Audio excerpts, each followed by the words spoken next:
네, 사랑하는 220만 도민 여러분 안녕하십니까? 자연과 사람이 숨쉬며 하나 되는 도시, 유네스코 세계 자연유산에 등재된 갯벌에 있는 더불어민주당 서촌 출신 전익현 의원입니다.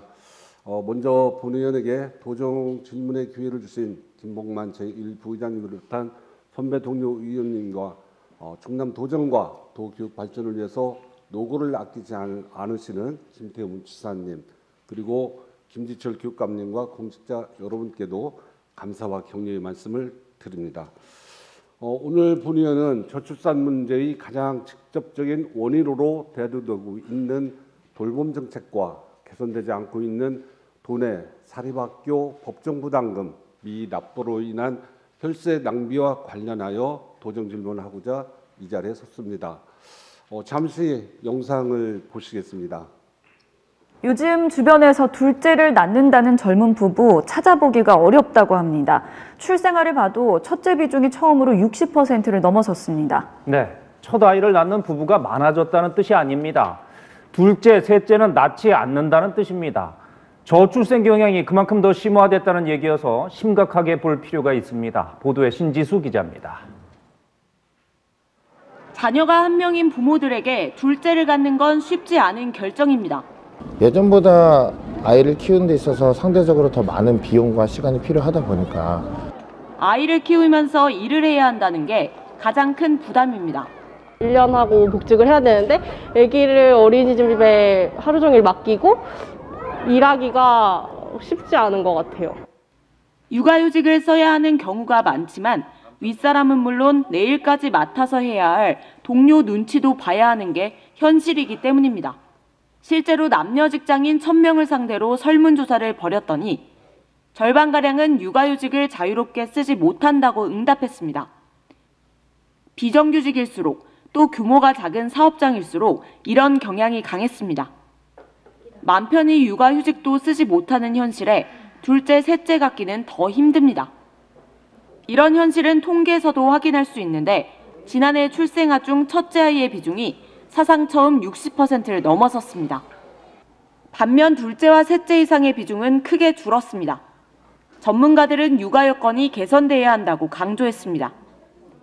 일과 가정의 양립이 굉장히 가능하다라는 것들을 경험할 수 있게 해줘야지 둘째, 셋째 이런 게 가능하지.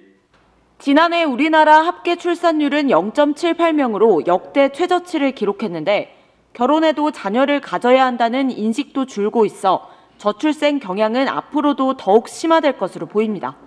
KBS 뉴스 신지수입니다. 네, 최근에 보도된 KBS 뉴스입니다. 보신 바와 같이 지난해 합계 출산율이 0.78명으로 역대 최저치이고 출생아 중 첫째 비중이 올해 60%를 돌파했다는 건 둘째, 셋째 아이는 엄두도 낼 수 없다는 그런 참담한 현실을 보도해 주는 것으로 이제는 인구 절벽과 인구 소멸을 넘어서 인구 재앙이라고 하는 예고까지 하고 있는 실정입니다. 그것은 바로 아이를 편하게 맡기고 일할 수 있는 환경, 즉 일과 가정이 양립할 수 없다라는 환경을 말하고 있는 것입니다. 다시 한번 자료 화면을 보시겠습니다. 자료 화면을 보시는 것과 같이 돌봄 수요와 공급을 말해주고 있습니다. 도내 돌봄이 필요한 영유아와 초등학생은 약 21만 명으로 가정 돌봄을 제외한 돌봄 공객은 약 13,000명에 이릅니다. 이러한데도 돌봄의 주체는 세 개의 중앙부처로 나눠져 있고 여기에 충남도를 비롯한 각 지자체별 자체사업까지 포함하면 4개의 돌봄사업 주체기관이 존재합니다. 이 또한 각 기관의 돌봄 명칭부터 대상 연령, 운영 방식이 모두가 제각각입니다. 현실적으로 체감하지 못하는 정책은 아무런 쓸모가 없습니다. 다음 화면을 보시겠습니다.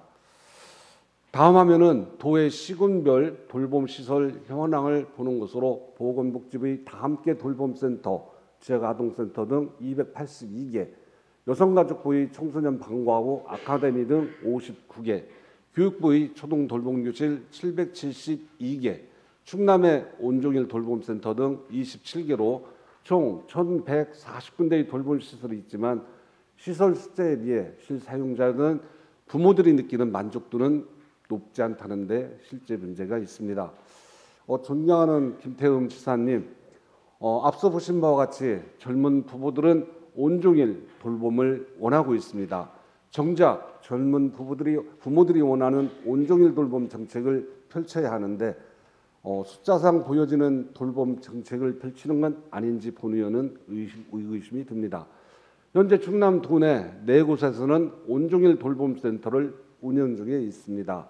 그 사례 중 하나로 서천 한산초의 온종일 돌봄센터 현황을 살펴보면 지원 대상 학생 42명에 센터장 1명, 종사장 1명으로 평일 14시부터 20시까지 그리고 방학 중에는 13시부터 18시까지 운영하면서 운영시간 내 차량, 간식 및 식사 프로그램을 운영하고 학부모 중심의 공동 돌봄 운영으로 적극적인 교육 참여와 신뢰도를 높여가고 있습니다.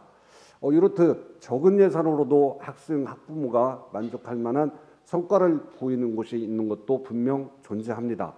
정작 부모들은 현실적으로 온종일 돌봄을 더 원하는데 해당 부서에서는 무슨 이유로 안 하고 있습니까? 지사님의 향후 온종일 돌봄 정책 방향에 대해서 묻고 싶습니다. 또한 본 의원이 지역 소멸 위기 극복에 관하여 문제기를 제기했던 기억이 있습니다. 내용인즉 충남의 15개 시군 가운데 서천, 부여, 청양은 소멸 위험지수 0.2 미만인 소멸 고위험 지역에 속하고 특히 청양은 인구 3만 명을 유지하기 위하여 결혼, 출산 자격요금, 아동수당, 청년 지원 사업 등 막대한 예산을 투입하고 있지만 이 또한 힘겹고 또 이는 특정 지역만의 문제가 아니고 조속한 충남도의 대책이 필요하다고 지적한 바 있습니다. 충남의 소멸 고위험 시군에서는 출산 장려금이 최대 3천만 원, 결혼 장려금 500만 원, 공공주택 공공요금 지원 등 혜택이 나왔고 앞으로도 지역의 인구 감소를 막기 위해서 경쟁적으로 다양한 지원이 확대될 거라 생각됩니다. 각 시군에서의 인구 감소를 막기에는 재정적 한계가 분명 있습니다. 결혼, 출산 장려금 등 다양한 금전적 혜택도 중요하지만 본 의원의 생각은 지역에서 정주할 수 있는 여건, 즉 아이를 편하게 맡기고 돌봐줄 수 있는 돌봄시설의 확충과 환경 개선이 무엇보다도 더 중요하다고 생각됩니다. 지사님께서는 지난해 지금과 동시에 힘센 충남, 대한민국의 힘이라는 슬로건과 함께 다양한 공약을 도민들에게 약속하셨습니다. 자료 화면 6입니다. 여기서 보면 그중에 워킹 맘을 위한 초등 돌봄체계 확립이라고 하는 공약이 있습니다. 지사님도 이원화된 돌봄체계를 통합적으로 관리하고 맞춤형 서비스 제공을 위한 시스템 구축이 필요한데 공감하신다고 보여집니다. 본 의원이 확인한 바에 의하면 관련 부서에서도 이렇다 할 준비나 진행이 아직도 답보 상태인 걸로 알고 있는데 손 놓고 수수방관하는 건 아닌지 본 의원은 의구심이 듭니다. 지사님의 대책을 듣고 싶습니다.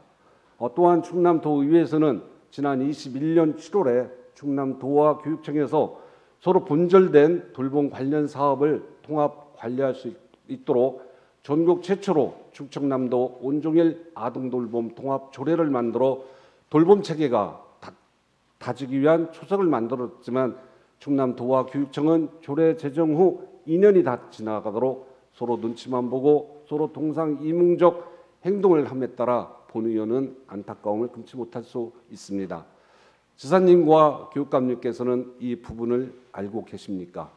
돌봄 정책과 관련해서 선도적인 충남이 될 기회를 우리 스스로가 손 놓고 포기하지는 않았는지 우려되고 있습니다. 이러한 우려에 대해서 지사님과 교육감님은 수장으로서 책임을 느껴야 되는 건 아닌지 답변해 주시기 바랍니다. 존경하는 김지철 교육감님, 교육부의 초등 돌봄 운영 계획에 따른 충남교육청의 향후 운영 계획을 여쭤보고 싶습니다. 초등 돌봄도 운영 시간이나 관리 면에서 교사나 돌봄 전담사의 처우 문제와 불만이 계속 불거지고 있고 특히 돌봄 전담사들은 현재 5시간 근무해서 안정적인 8시간 근무를 지속적으로 요구하고 있고, 특히 학교 방학 중에는 수입이 전혀 없어 돌봄 전담사의 처우 개선에 대한 교육감님의 대책이 필요한 시기입니다. 답변해 주시기 바랍니다. 인구 감소 현실은 우리에게 당면한 과제이면서 꼭 해결해야 할 최대 현안 과제입니다. 그러기 위해서는 출산 정책도 중요하지만 정부와 지자체에서는 부모의 일과 가정이 양립할 수 있도록 여건을 만들어주고 지원하는 것이 무엇보다 더 중요합니다. 그것이 바로 돌봄 정책의 기본입니다. 필요에 따라서 다양한 돌봄 사업이 생기고 없어질 수도 있습니다. 그러나 사업은 바뀔 수 있지만 정책은 바뀌어서는 안 됩니다. 일괄된 돌봄 정책을 완성하기 위해선 수많은 사업을 통합 관리할 전문 부서와 전문성을 가진 인력이 필요함을 재차 강조드립니다. 또한 본 의원이 지난해 도교육청 행정감사 때 저조한 사립학교 법정부담금 납부율을 언급하면서 조속한 조치를 취할 것을 지적한 바 있습니다. 본 의원이 이 부분에 대해서 처음 지적한 것도 아니고 계속 반복되는 질문인데도 진척되는 것이 없어서 다시 한번 더 질문을 드립니다. 사립학교 법정부담금은 학교를 경영하는 학교 법인이 부담하는 경비를 말하고 국민건강보험, 사학연금, 재보상 부담금, 기간제 4대 보험 등을 말합니다. 본 의원이 파악한 자료에 의하면 21년 회계 기준 도내 82개 초중고 사립학교에서 납부한 법정부담금은 35억 7,200만 원으로 총 부담액 146억 5,900만 원이 24.37%에 머물고 있습니다. 법정부담금이 납부율이 이렇게 저조한 이유는 1997년 이전 설립된 학교 법인 대부분이 수익률을 고려하지는 수익용 기본재산 확보의 최저 기준만 충족하면 설립 허가가 가능한 데 있었습니다. 또한 법정 부담금을 납부하지 않아도 사립학교 교직원연금법 제47조 제1항, 국민건강보험법 제76조 제4항에 의거하여 재정결함 보조금 명목으로 도교육청에서 미납분을 대납하는 데 있습니다. 존경하는 교육감님, 도내 사립학교에서 미납한 111억 상당의 법정 부담금을 납부하지 않아 이러한 예산이 학생들을 위해 쓰여져야 될 도민의 혈세인데 사립학교 법정 부담금을 채우는데 빠져나가고 있습니다. 법정 부담금 납부율이 낮은 학교에서는 수익이 없어 내지 못한다고 버티고 있고 납부 능력이 없으면서 또 학교 운영을 유지하는 게 정당하다고 생각하십니까? 더불어 일부 사립학교의 경우 법정 부담금을 100% 낸 법인 6개 학교가 있는데 전혀 내지 않고 있는 학교도 있고 합니다.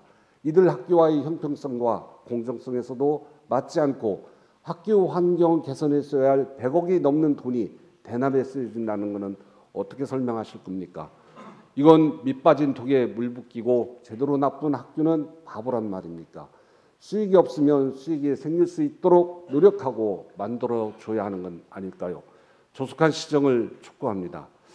학생들이 학습권을 볼모로 사학재단의 의무를 도농민에게 떠넘기는 건 어떠한 명분과 이유를 불문하고 정당하지 않다고 본 의원은 주장합니다.